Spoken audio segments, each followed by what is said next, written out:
Biography of Barenziah Volume 1 by Stern Gambog, Imperial Scribe.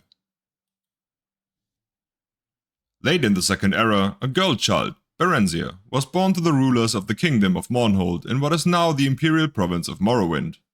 She was reared in all the luxury and security befitting a royal dark elven child until she reached 5 years of age. At that time, His Excellency Tiber Septim I, the first Emperor of Tamriel, demanded that the decadent rulers of Morrowind yield to him and institute imperial reforms. Trusting to their vaunted magic, the Dark Elves impudently refused until Tiber Septim's army was on their borders. An armistice was hastily signed by the now eager Dunmer, but not before there were several battles, one of which laid waste to Mournhold, now called Almalexia. Little Princess Barenziah and her nurse were found among the wreckage. The Imperial General Symmachus, himself a Dark Elf, suggested to Tiber Septim that the child might someday be valuable, and she was therefore placed with a loyal supporter who had recently retired from the Imperial Army. Sven Edvinson had been granted the title of Count upon his retirement. His fiefdom, Darkmoor, was a small town in central Skyrim. Count Sven and his wife reared the princess as their own daughter, seeing to it that she was educated appropriately, and more importantly that the imperial virtues of obedience, discretion, loyalty and piety were instilled in the child. In short, she was made fit to take her place as a member of the now ruling class of Morrowind. The girl Barenziah grew in beauty, grace and intelligence. She was sweet-tempered, a joy to her adoptive parents and their 5 young sons, who loved her as their eldest sister.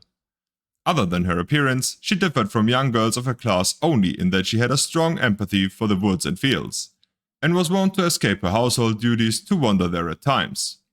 Barenziah was happy and content until her 16th year, when a wicked orphan stable boy, whom she had befriended out of pity, told her he had overheard a conspiracy between her guardian, Count Sven, and a Red Guard visitor to sell her as concubine in Rihard.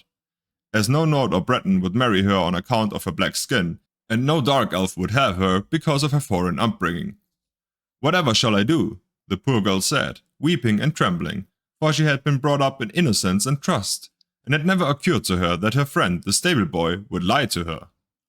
The wicked boy, who was called Straw, said that she must run away if she valued her virtue, but that he would come with her as her protector.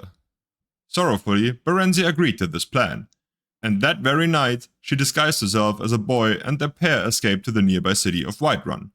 After a few days there, they managed to get jobs as guards for a disreputable merchant caravan. The caravan was heading east by side roads, in a mendicant attempt to elude the lawful tolls charged on the imperial highways. Thus the pair eluded pursuit until they reached the city of Riften, where they ceased their travels for a time. They felt safe in Riften, close as it was to the Morrowind border so that Dark Elves were enough of a common sight.